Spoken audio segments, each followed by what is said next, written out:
বাইরে থেকে অন্যের লাইফস্টাইল দেখলে আমরা আফসোস করি, ভাবি যে যদি এমন হতো আমার জীবনটা, এত এত টাকা পয়সা, এত গাড়ি বাড়ি, এত ঘোরাফেরা, আসলে শান্তি কোথাও নেই। আমরা কুড়ে ঘরে থাকলে পাঁচতলা বিল্ডিং দেখে আফসোস করি, আর পাঁচতলার মানুষরা ভাবে সেই কুড়ে ঘরে হয়তো বা কত শান্তি। আসলে শান্তি কোথাওই নেই। সুখ আর দুঃখ দুটোই কিন্তু মনের ভেতরের একটা ব্যাপার। আপনি যদি অল্পতে খুশি থাকেন তাহলে ভাববেন আপনি সবচেয়ে সুখী মানুষ। তাছাড়া আমরা যেহেতু মানুষ, তাই আমরা যত পাই তত বেশি চাই, কখনোই খুশি হতে পারি না। আচ্ছা, আমাকে সুন্দর লাল কালার ড্রেসটা পরে কেমন লাগছে? আপনাদের এই সুন্দর ড্রেসটা ভালো লাগছে তাই না? তাহলে অবশ্যই লাউন 1000 ফেসবুক পেজে নক করবেন, ক্যাপশনে রয়েছে পেজ। লাউন ফেসবুক পেজ থেকে আমি অনেকগুলো থ্রি পিস নিয়েছি, আপনারা দেখেছেন। সেখানকার থ্রি পিস গুলো পরে এত আরাম আর এত সুন্দর লাগে, তাদের নিজস্ব কারখানায় তৈরি। এইটার ওড়না কিন্তু জর্জের ছিল, বাট দেখে একদমই বোঝা যাচ্ছে না। আমার এই টাইপের থ্রি পিস অনেক বেশি ভালো লাগে, তাই ভাবলাম একটু আপনাদেরকে দেখিয়ে দিই। এন্ড এটা সুন্দর সুন্দর পিকচারও তুলেছি, ভিডিওর লাস্টে কিন্তু দিয়ে দিব। দেখেন, আপনারা হয়তো ভাবেন যে আমরা কত ঘোরাঘুরি করি, কত জায়গায় যাই, কত কিছু করে বেড়াই,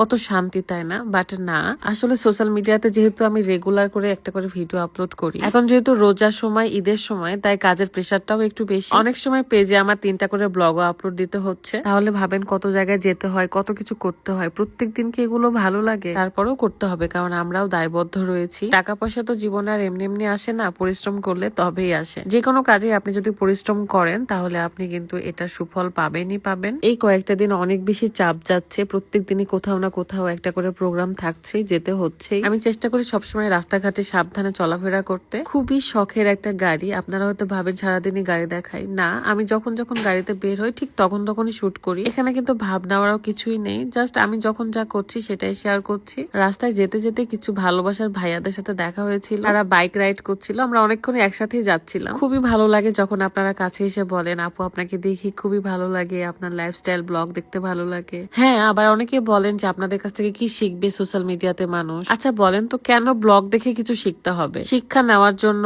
বা জ্ঞান অর্জনের জন্য তো স্কুল কলেজ রয়েছে, বা অনলাইনেও আপনারা চাইলে বিভিন্ন ধরনের শিক্ষামূলক ভিডিও দেখতে পারেন। সারাটা দিন শেষে মানুষ পরিশ্রম করে রাতে ঘুমাতে যাওয়ার আগে মোবাইলটা টিপে শুধু বিনোদনের আশায়। এক একজনের পছন্দ এক এক রকম। যেমন আমি আগে দেখতাম মেকআপ ভিডিও, আমার হাজবেন্ড দেখতো গেমিং ভিডিও, সে গেম খেলে। সো এক একজনের পছন্দ এক এক রকম। আপনারা যার যেটা পছন্দ হয় সেই সেক্টরের ভিডিওগুলো দেখেন না, সমস্যা কি? মানে হাতে একটা ফোন আছে, যার ভিডিও দেখছেন তাকে ইচ্ছা মতো বলে ফেললাম, হয়ে গেল, তাই না? ভালো লাগে না বলেন ঠিকই, কিন্তু ব্লকও করেন না। কেন ব্লক করেন না? ব্লক করে দিলেই তো আর চোখের সামনে যাবে না। অন্যকে কষ্ট দিয়ে কথা বললে কি খুব ভালো হয় বলেন তো? মানুষকে কষ্ট দেওয়া আসলে ঠিক নয়। মনটা অনেক খারাপ ছিল, তাই অনেক কিছু শেয়ার করে ফেললাম, ভুল হলে মাফ করে দিবেন। এখন অনলাইন প্ল্যাটফর্মে কাজ করে দেখে আপনাদের দুই একটা কথা তো শুনতেই হবে, কিছুই করার নেই। মাঝে মাঝে না শোনার ভান করে থাকি, আবার অনেক সময় কান্না পাই, কান্না করি। পরে ভাবি না, আমি যদি 2 বেলা না খেয়ে থাকি কিংবা আমার কোনো শখ হয়, সেটা কিন্তু আপনারা পূরণ করবেন না, তাই আপনাদের কথাগুলো হজম করে থেকে যায়।